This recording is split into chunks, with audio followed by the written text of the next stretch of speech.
There exists one force trained to drag that truth into the light. They are silent, they are relentless, and they are the nation's last line of investigation. This is the story of an operation that shook the very core of the system, an operation known as Shadow Line. It was a rainy Monday morning in New Delhi. The corridors of the Central Bureau of Investigation buzzed with routine paperwork until the director's secure hotline rang. Only 3 people in the entire nation had access to that number. A voice spoke on the other end, cold, shaken, desperate. A senior government scientist is missing. And with him, the key to something far more dangerous.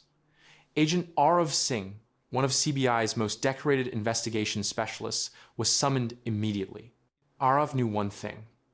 People go missing every hour, but when a scientist working on classified cyber surveillance technology disappears, it isn't coincidence, it is conspiracy.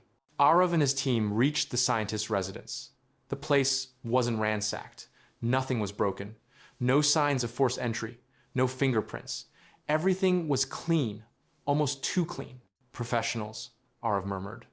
But the real clue wasn't inside the house. It was outside.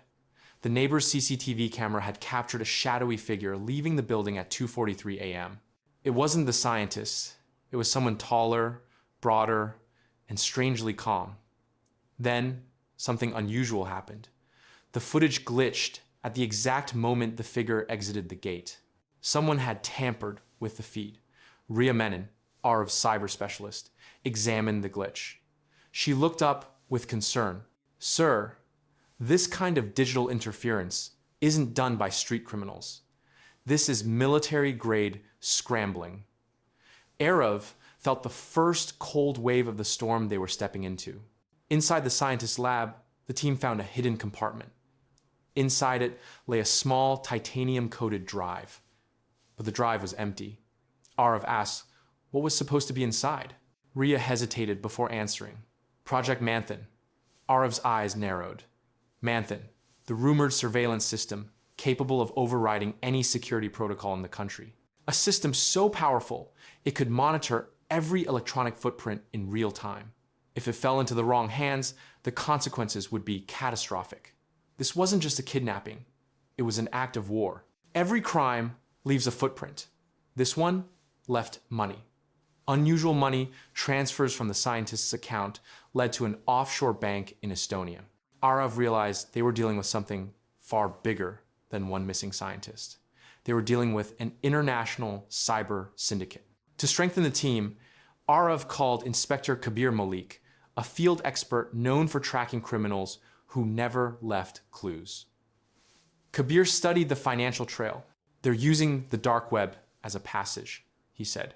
"Whoever took the scientist is preparing to sell Project Manthan to the highest bidder."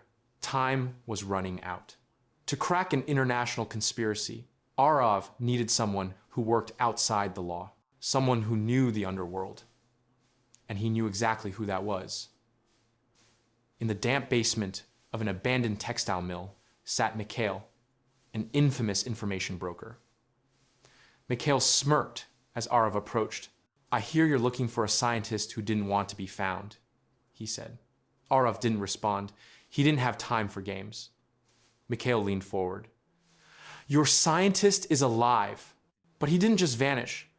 He was taken by a group calling themselves the Shard Collective." Arav and Kabir exchanged sharp looks. The Shard Collective was rumored to be involved in cyber terrorism, but nothing had ever been proven. Mikhail continued, "And the auction for Manthan begins tonight, in an undisclosed location." Using Mikhail's intel, Ria decrypted a hidden GPS ping that led the team to the outskirts of Goa. This wasn't the Goa known for beaches and nightlife. This was the Goa nobody talked about. The underbelly filled with smugglers, hackers, arms dealers. The coordinates pointed to an abandoned cargo dock. Kabir whispered, "This is it. They're inside." Arav signaled the team. No loud entry, no mistakes. This wasn't just a raid, this was a rescue mission and a race against time. Inside the warehouse, a secret auction was already in progress. Dozens of masked bidders sat in silence. Armed guards lined the walls. High-tech devices covered every desk. And at the center of the stage sat the missing scientist, Dr. Raman Iyer, tied to a chair.